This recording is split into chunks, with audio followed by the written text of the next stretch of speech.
Good evening everyone. Traffic में कुछ देर हो गई इसलिए माफी चाहता हूँ। अस्सलाम वालेकुम अंकल। वालेकुम अस्सलाम। अस्सलाम वालेकुम। आप लोग तो शायद एक दूसरे को पहले से जानते होंगे। हाँ, काम के सिलसिले में कई बार मुलाकात हुई है। बैठे प्लीज।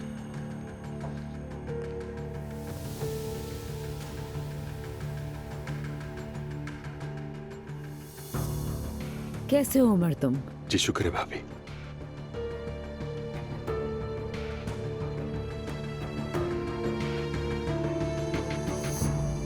अरे मेरी गुड़िया, मेरी जान।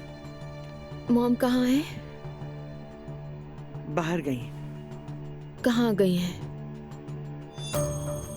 मैंने तुम्हारी माँ से वादा किया था कि नहीं बताऊंगी, लेकिन अब बता देती हूँ। क्या बात है नानी? तुम्हारी माँ उन्हें बताने गई है कि तुम प्रेग्नेंट हो। क्या? मैंने मॉम को मना किया बेटा, यही सही कदम है। मैंने मना भी किया था कि उसे नहीं बताना।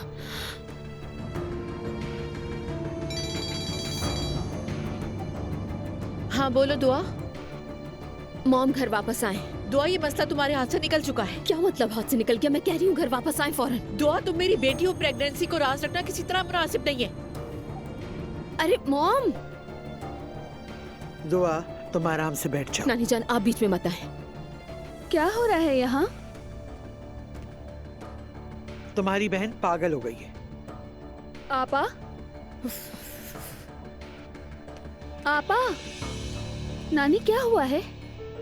आपा इतने गुस्से में क्यों है नानी? मुझे पानी का गिलास दो, तबीयत खराब हो रही है मेरी। जल्दी करो।